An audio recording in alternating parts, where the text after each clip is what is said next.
padre de fe. Y estamos estudiando la vida de Abraham. Y en las reuniones pasadas comenzamos hablando del llamado de Abraham. Y el domingo pasado estuvimos predicando sobre esa actitud de Abraham de la confianza que él tenía en la promesa, que ya iba desarrollando esa confianza en la promesa del Señor, que en un momento donde hubo un conflicto entre Lot y Abraham, y entre los siervos de Lot y los siervos de Abraham, Abraham hace algo que normalmente una persona no haría.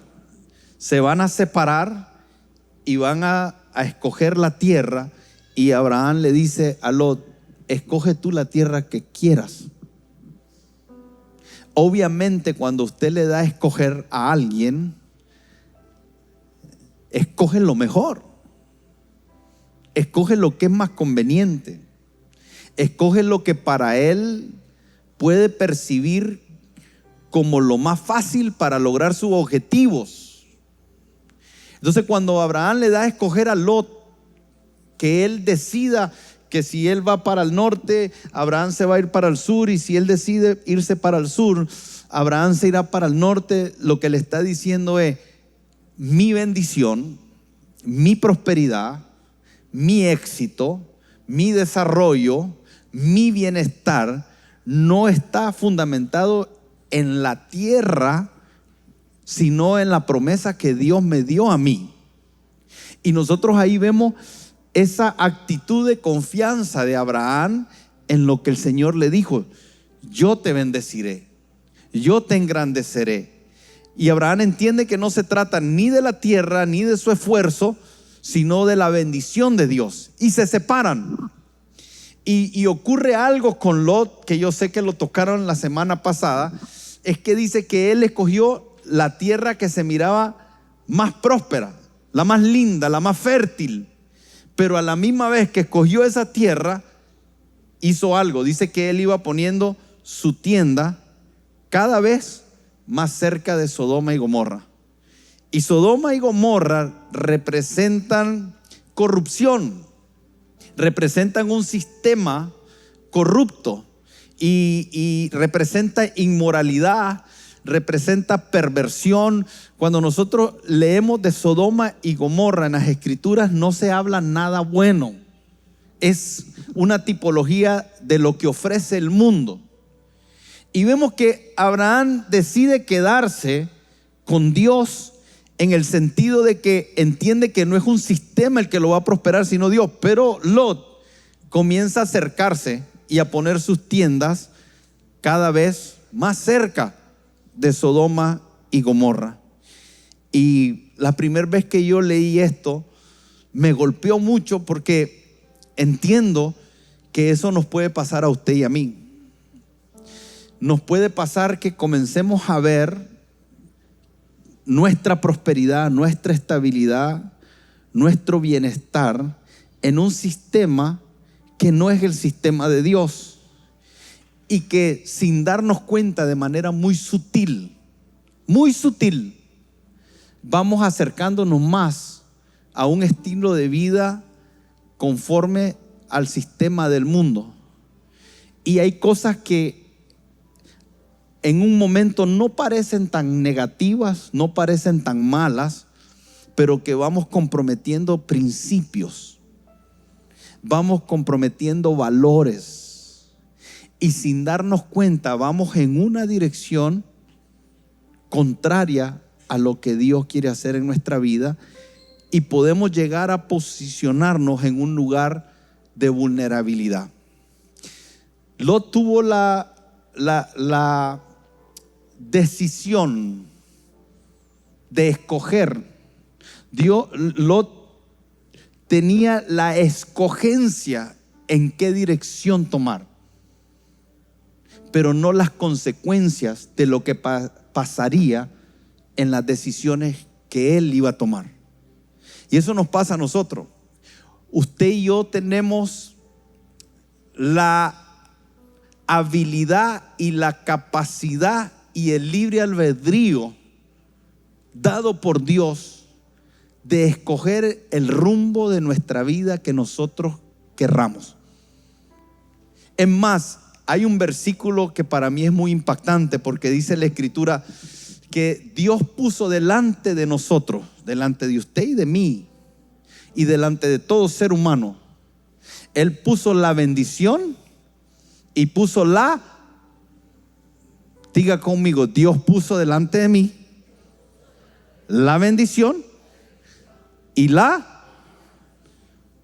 qué tremendo.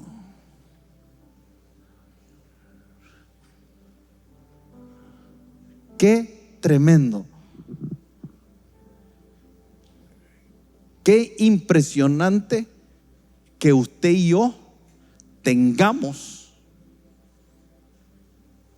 la habilidad de decidir si mañana estamos viviendo una vida de bendición o una vida de maldición. Usted y yo podemos escoger eso. Algunas veces escogemos por omisión la maldición. Pero su futuro y mi futuro es predecible. En parte, en la mayor parte. Hay cosas que nosotros no tenemos el control y que van a acontecer más allá de si yo escojo bien o escojo mal. Pero la mayoría de las cosas sí tenemos la oportunidad dada por Dios de predecir nuestro futuro. Los que tienen ya algunos años caminando con el Señor aquí, y voy a hablar de mí, yo puedo identificar un antes de conocer al Señor y un después de conocer al Señor. Un antes de conocer al Señor, literal, yo caminé sobre un cielo de bronce. Era como que tenía una nube negra. Parecía que no importara lo que hiciera, algo malo constantemente ocurría en mi vida. Viví de esa manera 30 años de mi vida viví así. 30 años. O sea, no le estoy hablando de a los 18. No, le estoy hablando de que yo puedo identificar que 30 años de mi vida yo comí de los frutos de la mala escogencia y sufrí de todo: enfermedades, desnudez, abandono, escasez, rechazo, humillación, amargura, etcétera, etcétera. Identificado así, lo puedo ver con claridad. Y yo le aseguro que si usted se detiene a pensar, usted también lo va a poder identificar. Pero en el momento que uno se convierte, hay un proceso de transición. Lleva unos años, porque eso es como el que siembra cuando entran las lluvias. Decía mi mamá, no sé, como agua de mayo, esperándola como agua de mayo. Entonces usted tira la semilla en mayo, pero pasa un proceso hasta que usted ve ese fruto salir y llega el momento de que se los puede comer. Hay un proceso, pero mientras tanto usted se sigue comiendo la cosecha pasada. Entonces es un momento de transición en la vida del creyente que, si no se tiene entendimiento, algunos se frustran y abandonan el proceso, porque tienes que comerte el fruto que sembraste. Ahora, Dios puede hacer un corte inmediato. Claro, Él es soberano y puede hacer lo que quiera. Te convierte hoy y toda tu vida cambia de un momento para otro y te va bien. Él lo puede hacer. Pero hay un proceso donde Él nos lleva a través de madurar, a través de formar el carácter de Cristo en nosotros. Pero en ese proceso nosotros estamos escogiendo diferente y comenzamos a escoger la bendición. Y comenzamos a vivir distinto. Comenzamos a tratar a las personas distintas. Comenzamos a tener valores distintos. Y es ahí donde estamos escogiendo, porque estamos escuchando la palabra y estamos poniendo en práctica la palabra, y el Señor genera esos cambios. Qué importante es que los podamos identificar, porque hay algunas personas que logran ver una transformación en áreas de su vida, pero cuando ya se sienten cómodos, retroceden y no se dan cuenta que si vuelven a sembrar y vuelven a escoger maldición, así como en un momento hiciste un corte donde antes no tomabas en cuenta a Dios y lo comenzaste a tomar en cuenta y en su momento comenzaste a cosechar, el problema es cuando te comienza a ir bien y ahora descuidas tu vida espiritual y vuelves a hacer lo otro, lo que vas a generar es otra vez un ciclo de maldición y retrocedes. Y tristemente en la mayoría de los casos los cristianos viven esos ciclos de altos y bajos. Entonces, cuando nos va bien, bajamos la guardia. Y cuando bajamos la guardia porque nos está yendo bien, nos encontramos con otro ciclo. Y cuando ese ciclo viene, entonces ahora sí necesito de Dios. Y ahora voy a hacer las cosas diferentes. Y la gente dice, no, estoy ayunando. Sí, estás ayunando, pero sembraste algo que te lo vas a comer. Y que yo me lo voy a comer. Y que un ayuno no va a revertir lo que sembramos. Un ayuno te puede ayudar a que no te falte la fe para vivir el proceso y para comenzar a caminar en un proceso de nuevo con el Señor como debería de ser. Pero el Señor nos da eso, nos da la bendición y la maldición. Lot cometió un error. Él no entendía que la prosperidad que él gozaba al lado de Abraham dependía de la promesa que Dios le había dado a Abraham. O sea, en un sentido fue inteligente Lot al comienzo. ¿Por qué? Porque el llamado nunca fue para Lot. El llamado era para Abraham. Dios llama a Abraham y Lot se le pega. Nadie invitó a Lot. Es más, no me atrevo a afirmarlo, pero parecería que para Abraham, Lot fue un problema. Lot se convirtió como en un lastre para Abraham. Si usted lee la historia, continúa la historia, se va a dar cuenta de que Lot lo que le trajo fue problemas. Tenía que estar cargando con alguien.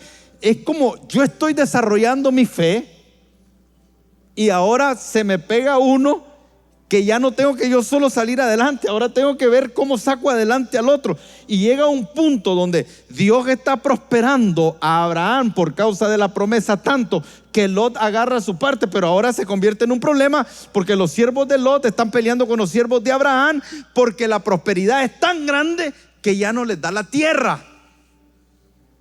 Y qué bueno, dice Abraham, separémonos para que no haya altercado entre tú y yo. Escoge la tierra que tú quieras, porque mi bendición no depende de la tierra, depende del cielo. Y si tú vas para la derecha, yo me voy a la izquierda. Y si tú vas a la izquierda, yo me voy a la derecha. Escoge. Y Lot se va para Sodoma. Y pareciera que ya Abraham está tranquilo, libre.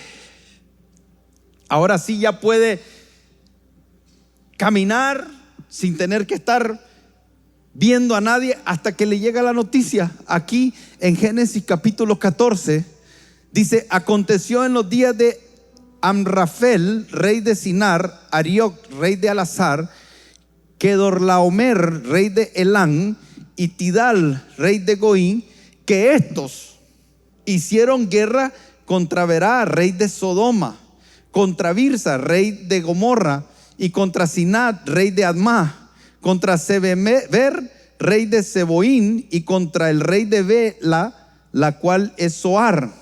Todos estos se juntaron en el valle de Sedín, que es el mar salado.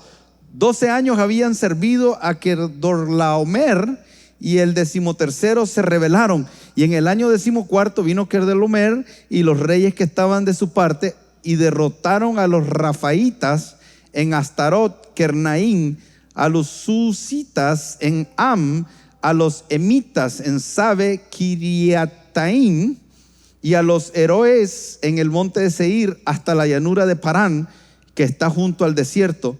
Y volvieron y vinieron a Esmispat, que es Cades, y desbarataron todo el país de los amalecitas, y también al amorreo que habita en Hasesontamar. Y tomaron también a Lot, hijo del hermano de Abraham, que moraba en Sodoma, y sus bienes, y se fueron. Y uno vino de los que escaparon y lo anunció a Abraham el hebreo, que habitaba en el encinar de Manré, el amorreo hermano de Escol y el hermano de Aner, los cuales eran aliados de Abraham. Oyó Abraham que su pariente estaba prisionero y armó a sus criados, los nacidos en su casa, 318, y los siguió hasta Dan, y cayó sobre ellos de noche, él y sus siervos, y les atacó y le fue siguiendo hasta Oba, al norte de Damasco, y recobró todos los bienes, y también a Lot su pariente y sus bienes, y a la mujer y demás gente. Pareciera ser que Abraham aquí tiene una sabiduría militar, y a pesar de que estos reyes eran fuertes porque habían derrotado a los otros reyes, él con 318 dice que los derrotó, y se aprovecha de una oportunidad y los ataca por sorpresa de noche, los confunde y los hace huir y recobra todos los bienes. Pero lo más llamativo de esta historia no es la victoria de Abraham, sino el entendimiento de lo que hizo que Abraham obtuviese esta victoria. Y cuando estamos estudiando la vida de Abraham, nosotros vemos cómo Dios va construyendo algo. Recuerden que vimos hace unos domingos atrás cómo él en un momento de hambre descendió a Egipto y se equivocó. Aquí pareciera ser que Abraham tiene un entendimiento por causa de la promesa, y cuando le dice el Señor: todos los que te bendigan serán benditos y todos los que te maldigan serán maldecidos, pareciera que Abraham está poseyendo a tal grado esa promesa por lo que vio con el faraón, por lo que vio en Egipto, que él al comienzo tenía temor de que lo mataran, y ve cómo Dios sale a su defensa y le trae unas plagas y le habla al faraón, a tal punto de que aquello que él temía, por el contrario a que le acontezca eso, lo que hace es que él salga de Egipto con muchas riquezas. Esa experiencia formó algo en Abraham. Por eso es que nuestra vida, todo lo que ocurre en nuestra vida, el Señor está formando algo. Entonces, cuando usted lea la vida de Abraham, cuando usted estudie la vida de Abraham, no lea historias aisladas. No cometa el error de leer el capítulo 14 sin entender lo que pasó en el 12. Y después lea el 19 no entendiendo lo que pasó en el 15, sino que Dios está construyendo algo en la vida de Abraham, y conforme Abraham va conociendo a Dios, él va teniendo esas experiencias que van formando en él cosas. Y por eso es que vemos a un Abraham que con 318 siervos, ni siquiera eran soldados. Algunos comentaristas pueden decir que los había entrenado. Algunos comentaristas pudieran decir que es que la estrategia militar que utilizó fue extraordinaria, ¿no? Porque después de una victoria como la que habían tenido estos reyes, ellos han de haber estado en el campamento festejando, tomando. No esperaban que alguien llegara y los atacara. Entonces esa sorpresa de Abraham fue la que provocó que ellos se confundieran, y cuando vieron que los atacó por diferentes francos y de noche, ellos se confundieron y salieron huyendo. Y uno pudiera decir: no, es que fue una estrategia extraordinaria. Pero en realidad la confianza de Abraham no estaba en su estrategia, no estaba en los 318 siervos de él porque fuesen expertos en estrategia militar. No, había algo que estaba creciendo en él. Había una confianza en el Señor. Él sabía ya que Dios estaba por él, que Dios no lo iba a desamparar, que Dios era fiel a sus promesas y que en esta etapa de su vida donde él iba a rescatar a su sobrino Lot, Dios estaría con él. Y por eso es que él va y ve la victoria. ¿Y por qué dice eso, pastor? ¿Por qué llega a la conclusión de que ve la victoria? Porque cuando nosotros leemos el verso 17 en adelante, es evidente ahí que Abraham tiene entendimiento de quién le dio la victoria. Porque dice, cuando volvía de la derrota de Kedorlaomer y de los reyes que con él estaban, salen dos al encuentro de él. Dice que sale alguien que se le llama el rey de Sodoma. No se dice el nombre, solo se dice que el rey de Sodoma sale a recibirlo en el valle de Sabe, que es el valle del rey. Pero también sale a recibirlo un personaje que se llama Melquisedec, que si usted estudia sobre Melquisedec hay varias teorías. Yo quiero quedarme con lo que los comentaristas dicen que es una teofanía de Jesucristo aquí en la tierra. Por lo que dice Hebreos capítulo 7, que se refiere a Melquisedec. Dice: Melquisedec, rey de Salem y sacerdote del Dios Altísimo, sacó pan y sacó vino. Pero en Hebreos capítulo 7 hace una referencia a este Melquisedec y dice: porque este Melquisedec, rey de Salem, sacerdote del Dios Altísimo, que salió a recibir a Abraham, que volvía de la derrota de los reyes, y le bendijo, a quien asimismo dio a Abraham los diezmos de todo, cuyo nombre significa primeramente rey de justicia. Este es un nombre que se usa para referirse a Jesucristo.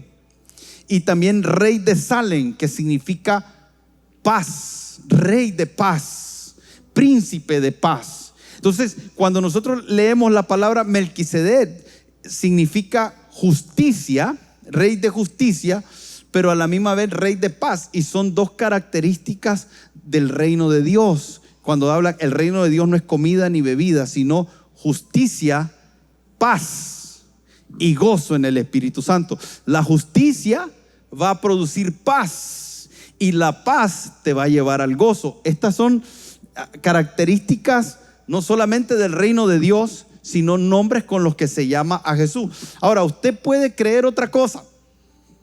¿Sabe por qué?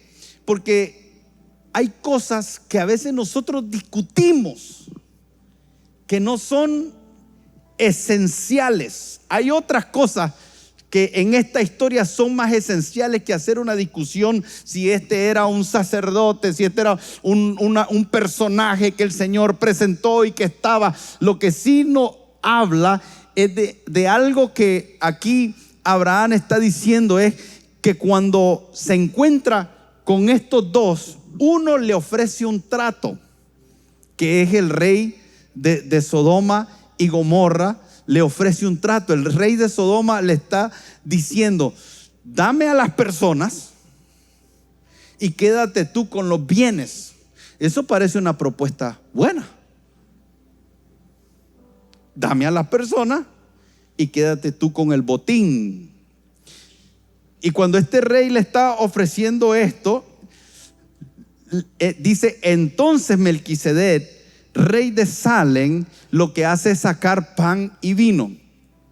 Algunos comentaristas dicen que este pan y este vino representa el sacrificio de Cristo, y por eso es que al ser un sacerdote es una representación de ese sacrificio de Cristo. Pero a la misma vez, cuando le saca el pan y el vino, también le bendice. Y le dice: bendito sea Abraham del Dios Altísimo, creador de los cielos y la tierra. Y también bendice a Dios. Entonces el rey de Sodoma dijo a Abraham: dame las personas y toma para ti los bienes. Y respondió Abraham al rey de Sodoma: he alzado mi mano a Jehová, Dios Altísimo, creador de los cielos y de la tierra, que desde un hilo hasta una correa de calzado, nada tomaré de todo lo que es tuyo. ¿Por qué? ¿Por qué Abraham es tan firme, tan directo en decirle a este rey: yo no voy a tomar nada, ni la correa de un hilo? No te voy a aceptar la propuesta que me estás dando. Tú me estás diciendo que te dé a las personas y que me quede con todas las riquezas que son tuyas, pero yo he decidido no aceptarte nada por una razón: porque no quiero que tú digas: yo enriquecí a Abraham. No quiero que tú digas: yo enriquecí a Abraham. ¿Por qué es tan importante, si Abraham se iba a enriquecer, que quedara claro qué era y de dónde era que él iba a ser enriquecido? Era Dios que le había dicho: yo te bendeciré y haré de ti una gran nación, y engrandeceré tu nombre, y en ti serán benditas todas las familias de la tierra. El Señor era el que debía llevarse el mérito. Pero aquí está el centro de la historia de hoy. Y vive Jehová, en cuya presencia estoy, que cuando decidimos hacer la historia de Abraham no tenía ningún objetivo financiero, pero aquí hay algo esencial que por primera vez se menciona en la Escritura. Es que Abraham dice: dio los diezmos a Melquisedec. Y a mí me da risa, hoy me da risa, que todo es que alguien diga diezmo y el ambiente cambia. Tantos pensamientos, tanta controversia, tanto prejuicio, tanta contradicción, tanta incomodidad. Es que es impresionante. El mundo dice: no, esos que tratan de sacarle el dinero a la gente. Dentro de la iglesia se maneja otras cosas. No, los diezmos son de la ley y ya estamos en la gracia. Y comenzamos a escuchar teorías de todo tipo. A mí me daba risa que en un tiempo decían que cuando alguien entraba a Osana le pedían la colilla de Linz. Y me da risa que hay gente que hable de lo que no saben y de lo que no es. Gente que nunca ha venido aquí habla de cosas, y gente que ha venido mintiendo dice cosas que yo no entiendo cómo alguien puede mentir abiertamente. Yo diría mentir sinvergüenzamente, levantar una calumnia de cosas que no son. Nosotros creemos en los diezmos, creemos en las ofrendas. Cada servicio que tenemos, tomamos un tiempo para honrar a Dios con nuestros diezmos y nuestras ofrendas. Pero nadie puede acusarnos, ni que obligamos a nadie, porque es un asunto de fe. Es de tanta fe. Escuche, el diezmo es de tanta fe y de tanta revelación que a Abraham nadie le había enseñado a diezmar. Por eso es que es padre de la fe, porque es a través de Abraham que el Señor nos enseña un principio no conocido antes de Abraham, sino que con Abraham, en este momento de la historia de Abraham, Abraham tiene un ofrecimiento de un rey que le dice: yo me quedo con las personas, quédate con todo el botín. Recuerde que habían saqueado las ciudades, no era un botín cualquiera. Abraham iba a tener riquezas en una proporción de ciudades. Lo que se le estaba dando no era cualquier cosa, no eran 3 vacas y 2 chanchitos. Y Abraham sale con esto, que por eso es que cuando hasta hoy los judíos hablan de Abraham, hablan con admiración. Nosotros aquí hablamos con admiración. O sea, qué fe, qué dimensión de fe tenía este hombre, que no tenía la escritura. Y nosotros hoy tenemos la escritura, y teniendo la escritura la rechazamos. Teniendo la escritura la tratamos de acomodar. Teniendo la escritura cuestionamos y tratamos de poner excusas. ¿Y sabe qué? Usted tiene la capacidad dada por Dios de decidir si abraza la escritura o rechaza la escritura. Y aquí nosotros no tenemos problema. Usted es bienvenido, diezme o no diezme. Yo no me doy permiso. Yo no sé quién diezma. Ni siquiera sé si el pastor Vladimir diezma.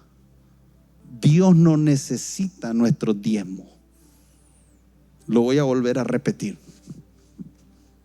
Dios no necesita tu dinero. Somos nosotros los que el Señor nos da la oportunidad de participar de un principio que propicia que Dios nos bendiga. Soy yo el que necesita dar, porque dando es como, ese es un principio de reino, es espiritual. Dice que hay quienes atesoran y terminan en pobreza, pero hay quienes dan y se les añade más.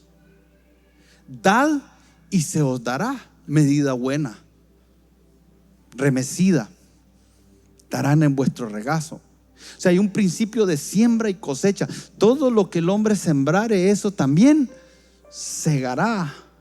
Entonces, mientras está la tierra, habrá tiempo de siembra y habrá tiempo de cosecha. Y este principio de diezmo es un asunto que involucra el área financiera. Hay dos cosas que usted y yo necesitamos para prosperar financieramente. Una es diezmo y ofrenda y la otra es buena administración. Si yo diezmo y ofrendo, pero soy mal administrador, aunque Dios me bendiga, la mala administración hace que se pierda la bendición.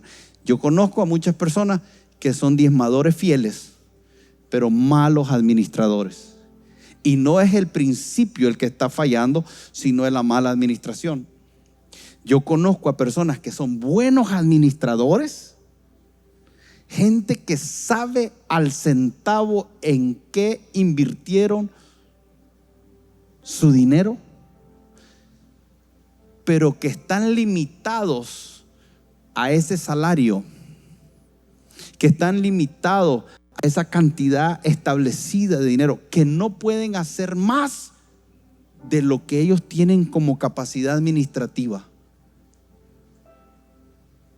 Y que son gente que ama a Dios, pero que de alguna manera no se dieron cuenta que están amarrados a una buena administración y por eso se frustran, porque no les sale en la cuenta y no utilizan el principio de diezmo y ofrenda. Abraham dice: yo voy a diezmar al Señor, y por primera vez vemos que él diezma, y solo hay dos referencias antes de la ley que se diezma. Una es Abraham y la otra es Jacob. Pero los dos lo hacen fuera de la ley. Entonces, cuando alguien te diga que los diezmos son de la ley, respóndele o pregúntale esto: pero si Abraham no era de la ley. La ley surge 500 años después. Ya cuando está el orden levítico, cuando se levanta el sacerdocio levítico, cuando el Señor da los 10 mandamientos, cuando viene todas las 600 y pico de ordenanzas que el Señor le da al pueblo, ahí comienza 500 años después. O sea, eso es lo que hace a Abraham alguien extraordinario, porque Abraham está aquí antes de la ley. Después aparece la ley. Y cuando aparece la ley, el Levítico nos dice que hay que diezmar de todo. Y entonces entra el pueblo en una temporada de la ley. Y los diezmos están ahí.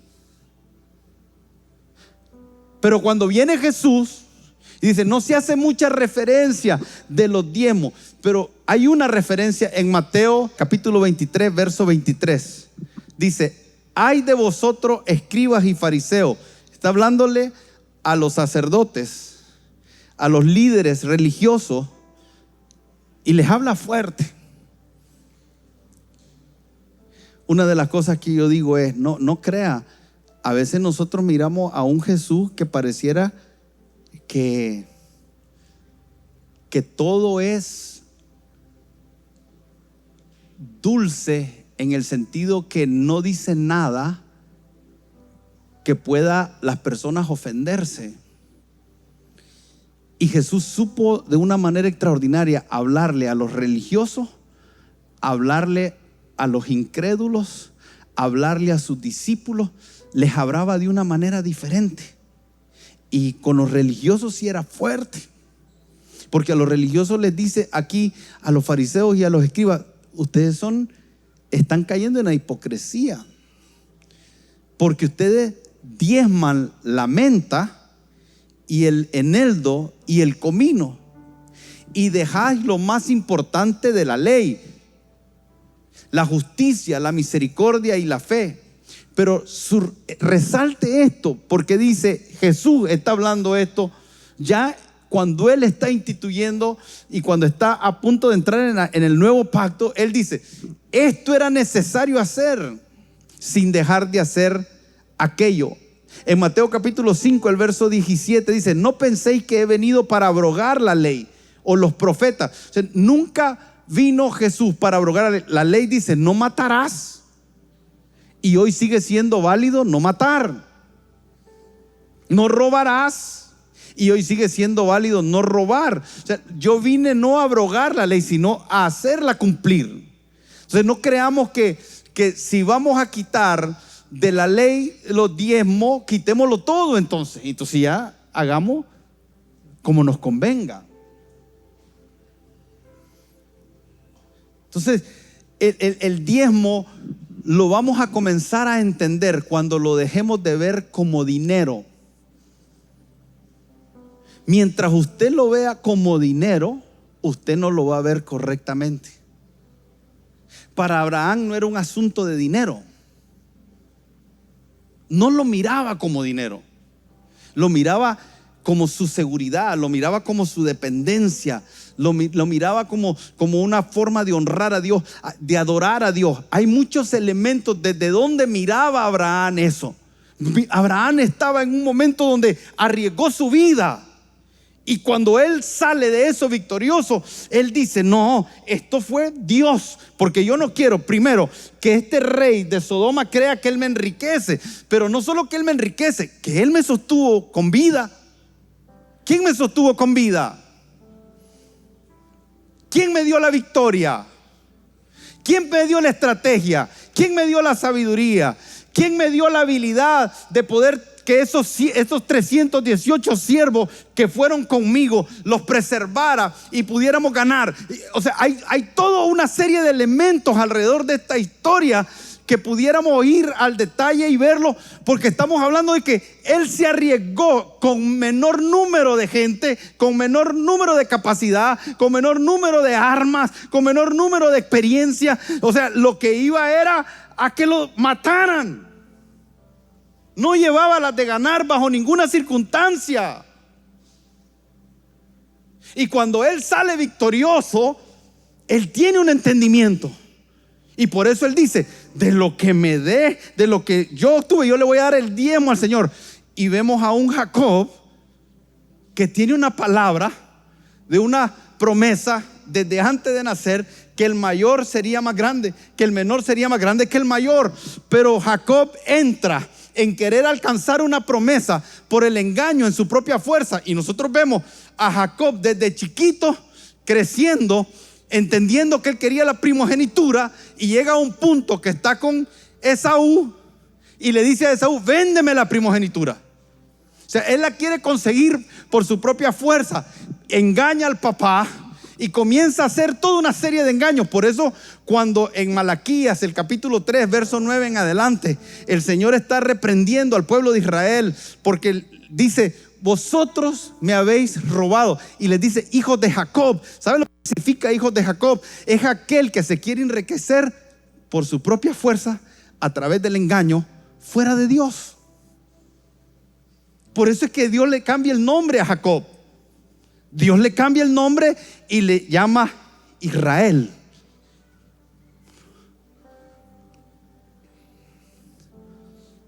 Pero aquí le dice hijos de Jacob. El Señor no quería levantar hijos de Jacob. El Señor quería levantar hijos de Israel. Y por eso es que le cambia el nombre.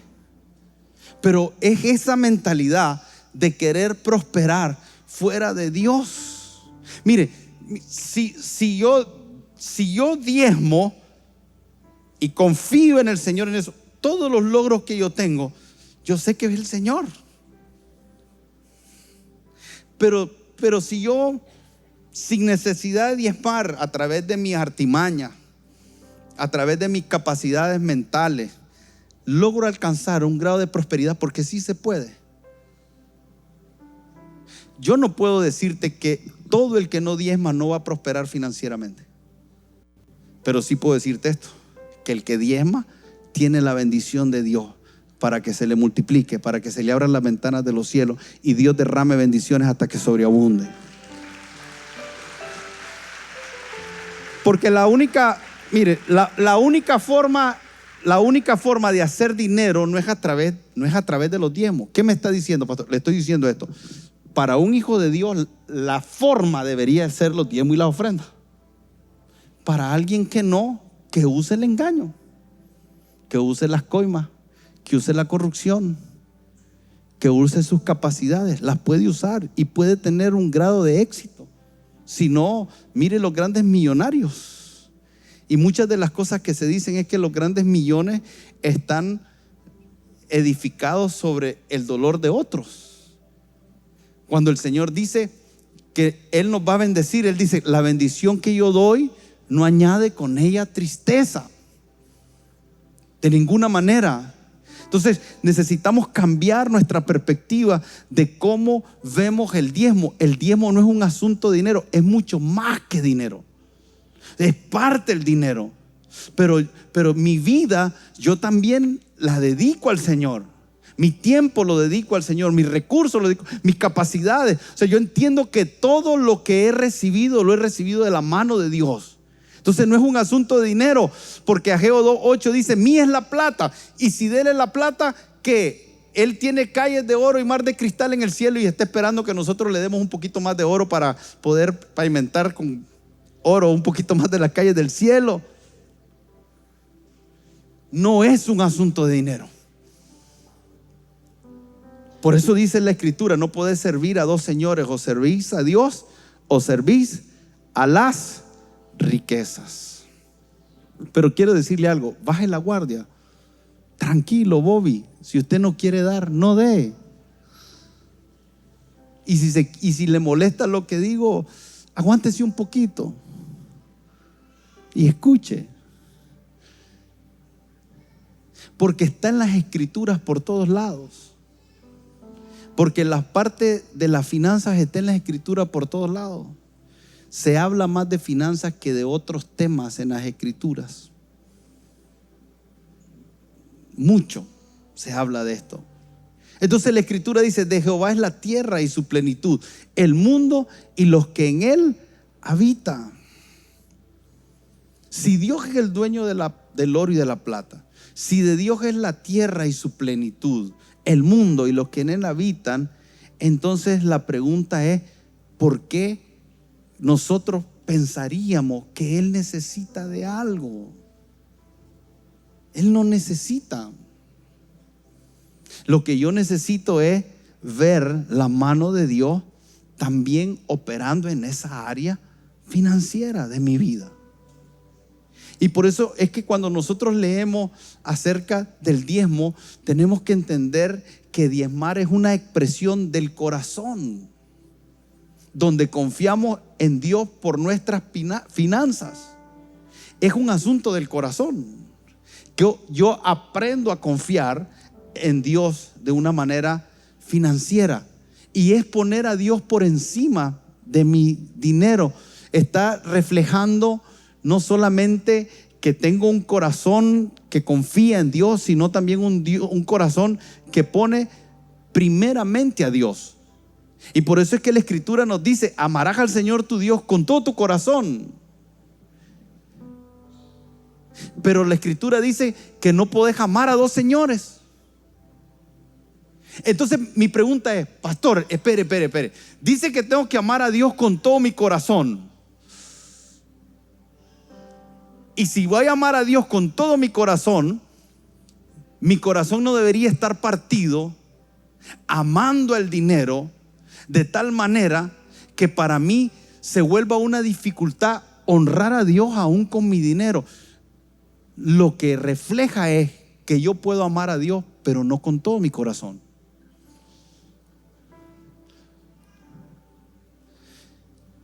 Y el Señor, mire, le voy a decir algo: Dios usa los diezmos para el avance de su reino, pero esa no es la razón primordial. A mí no me gusta pensar que el diezmo se trata de que usted dé para que podamos tener este edificio, para que podamos tener luz.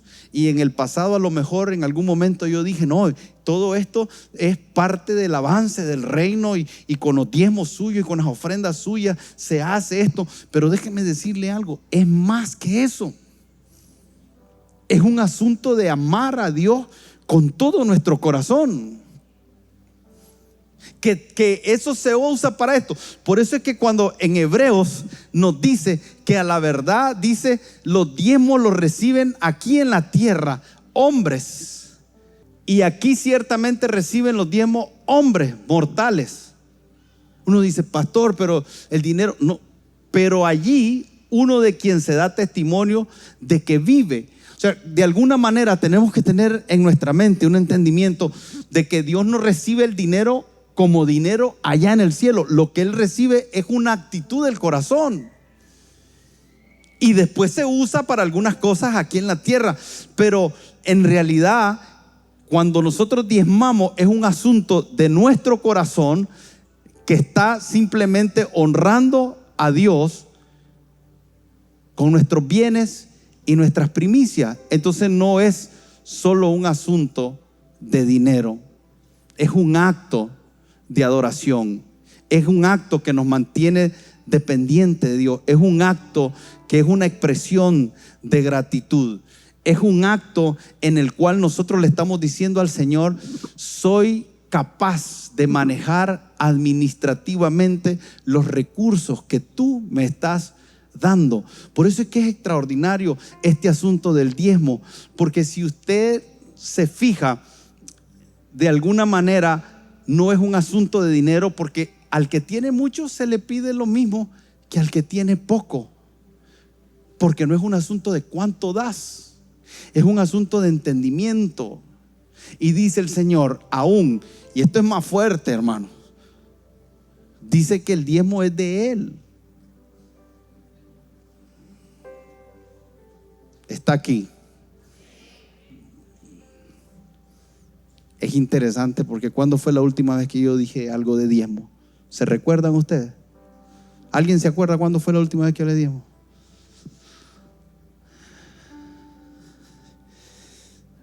Pero escuche, porque lo voy a decir claro: el diezmo no es de nosotros. Eso dice la Escritura, no yo. No se moleste conmigo.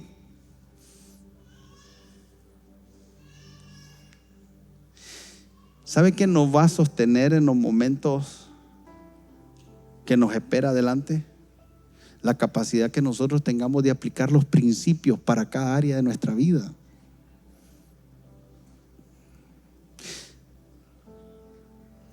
Hay personas que van a vivir crisis financiera porque no entienden el principio de ser generoso y dar.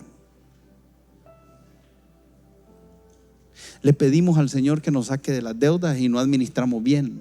Le pedimos al Señor que nos saque de las deudas y no somos generosos. Yo sé lo que es estar aquí diezmando 3 años de mi vida en saldo rojo. rojo. ¿Qué significa en saldo rojo? Que no te queda nada y das.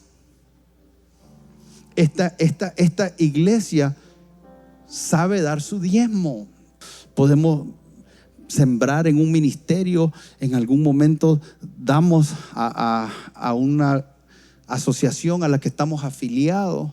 Y déjeme decirle una cosa más: a Osana no le entra dinero de afuera. Osana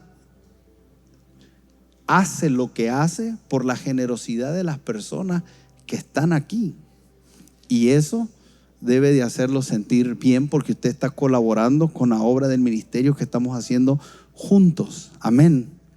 Y quiero agradecerles a todos los que son fieles al Señor con sus diezmos y sus ofrendas, porque con la colaboración de ustedes tratamos de administrar bien los recursos y hemos logrado cosas aquí que no son acordes con el dinero, sino con una buena administración. Entonces aquí Abraham está estableciendo algunas cosas bien importantes en esta historia y quiero mencionarlas así rápidamente. Número 1, Abraham acepta que la victoria militar se debe a la intervención de Dios. ¿Qué nos enseña esta historia de Abraham? Número 1, que la victoria que él tuvo es por una intervención de Dios, no tanto por sus habilidades. Entonces, por eso es que él reconoce con el diezmo, porque hay victorias que no tienen que ver con el título que tú tengas como profesional, la creatividad que tú tengas como profesional, las ideas que tú tengas como profesional o la habilidad administrativa. Hay algunas victorias que solo van a tener que ver con la gracia y el favor de Dios derramado sobre ti. Abraham sabía que esa victoria había sido dada solamente por Dios. Número 2, Abraham reconoce la autoridad sacerdotal de Melquisedec. Abraham dice la escritura en Hebreos que el mayor bendice al menor, y es la única vez que usted ve a Abraham en su vida reconociendo aquí en la tierra a una autoridad superior a él, y la identifica. Y cuando la identifica esa autoridad superior, Abraham dice: este es al que yo le voy a dar mi diezmo. No tiene nada que ver con el rey de Sodoma, no es lo que me ofrece el Dios de Sodoma, no es lo que me ofrece el rey de Sodoma, es esa autoridad espiritual que Dios mismo envía y se la presenta a Abraham, y Abraham la reconoce. Número 3, Abraham reconoce que cuando se habla de sacerdocio, el sacerdocio es parte de una función. Eran 12 tribus la que tenía Israel, y la tierra prometida se distribuyó, pero a la tribu de Leví no se le dio tierra. O sea que la tribu de Leví, que en la ley vamos a ver que son los que se les entrega los diezmos, ellos no tenían tierra para cosechar.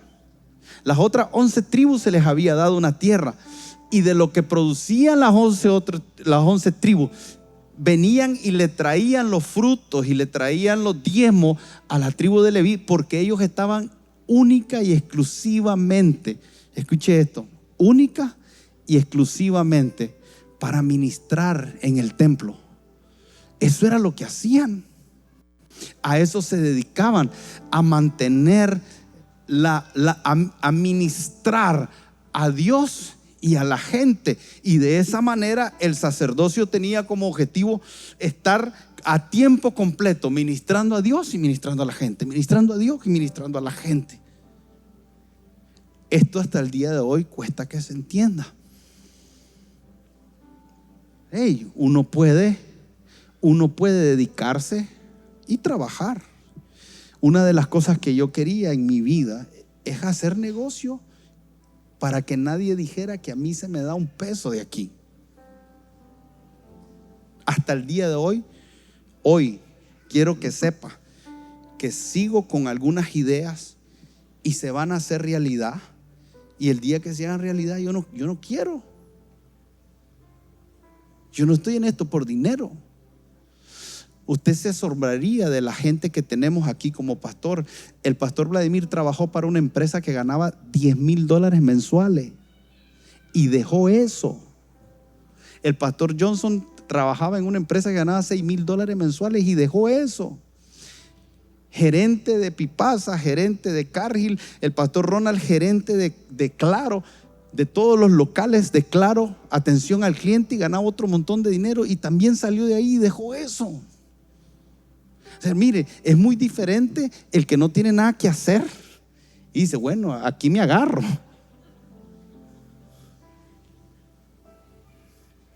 Es muy diferente. Mire, usted miró a Víctor pidiendo las ofrendas. No sé si vos pediste las ofrendas hoy, Víctor, a las 8. Usted sabe, Víctor es, no voy a hablar de qué compañía ni nada, pero Víctor es un gerente, un hombre próspero en los en su profesión, etcétera, etcétera, etcétera. Y ¿sabe cuál es el anhelo de su corazón? Servirle al Señor.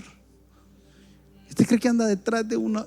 No, ¿quiere que le diga algo? Para el pastor Vladimir no es negocio. No es negocio estar haciendo esto. Para el pastor Johnson no es negocio estar haciendo esto. ¿Sabe qué significó para el pastor Johnson? Que tenía 2 carros y tuvo que vender uno. Que vivía en una casa que pagaba $600 y se tuvo que mudar a una de 200. Que vivía comiendo en los restaurantes y ahora pico y... Esta gente a veces no sabemos. Pero Abraham estaba entendiendo, y el pueblo de Israel entendía, hermano, entendía que el fuego no se podía apagar, y quienes lo mantenían encendido era el orden de Aarón, los levitas. Hay una obra del ministerio que se tiene que llevar a cabo, pero no es eso lo primordial. ¿Sabe por qué? Porque yo estoy creyendo que el Señor nos va a permitir hacer carpas. Es más, yo tengo un proyecto aquí que se llama Carpas, que lo estamos hablando con los pastores para nosotros hacer carpas, porque no sabemos lo que va a pasar mañana. Porque el diablo no solo ha atacado, va a seguir atacando algunos asuntos. Y crea que viene persecución financiera aún para la iglesia. Y usted lo dice amén, pero lo dice amén como gloria a Dios. Pero bueno, yo estoy preparándome, y no me estoy preparando. Estoy preparando para que mañana nos cierren los templos. Y si les da la gana cerrarlo, seguimos haciendo la obra de ministerio en las casas. Y si llegan a las casas, pues que nos lleven a la cárcel, pero no nos van a parar.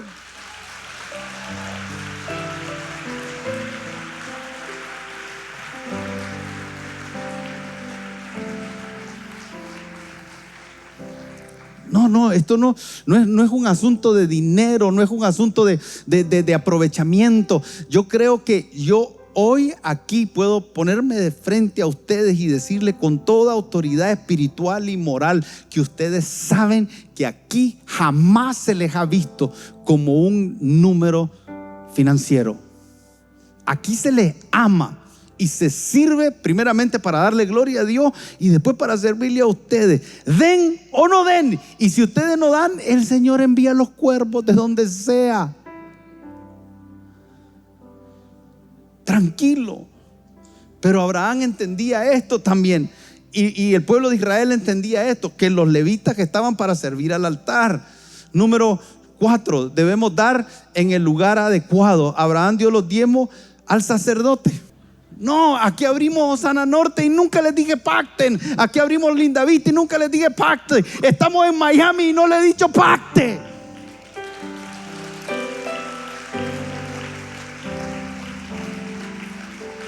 Y usted no tiene idea lo que es estar en Miami, porque quiere que le diga algo. Me siento muy bien que de un país que dicen que somos de tercer mundo, que somos los más pobres, estamos sembrando en Miami. Estamos sembrando la buena semilla del evangelio. Estamos dando. Y digo estamos porque lo estamos haciendo juntos. Estamos en un edificio, en un buen lugar, en un lugar céntrico. Hay gente ahí, las cosas están marchando, pero estamos dando. Esto no es un negocio. ¿Saben lo que hacen las franquicias? Las franquicias abren un local para que produzca. Nosotros no, donde vamos estamos invirtiendo. Chinandega es inversión, Estelí es inversión, Huigalpa es inversión, Santa Teresa es inversión. O sea, cuando abrimos las 4 localidades aquí no es negocio. Son 4 mantenimientos, 4 CPF, 4 todo, pero no es un asunto de si es o no produce utilidades de acuerdo a cómo es el evangelio, es salvación. ¿Y cuánto vale eso? No tiene precio. Por eso es que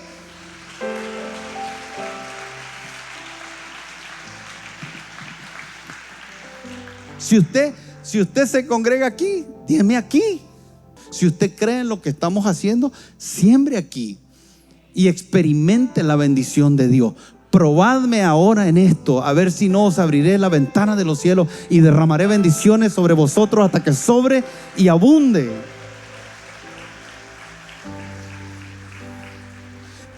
El diezmo es algo que se comprueba.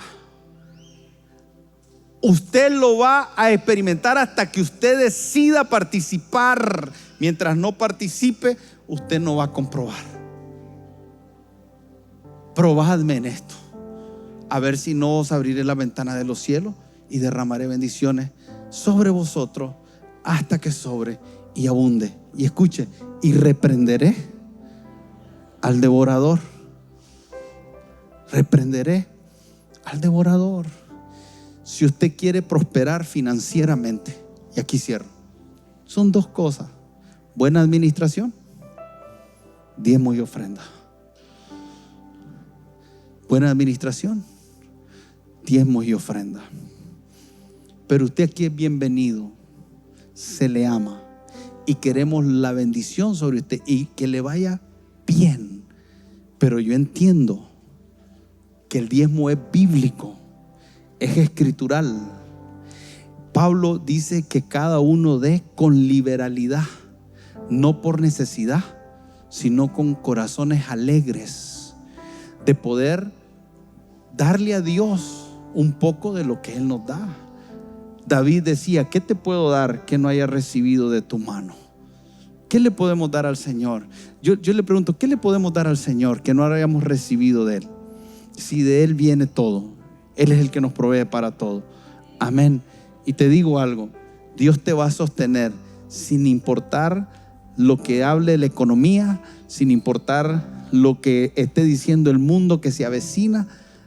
El Señor tiene el poder suficiente para suplir cada una de nuestras necesidades conforme a sus riquezas en gloria en Cristo Jesús. Amén.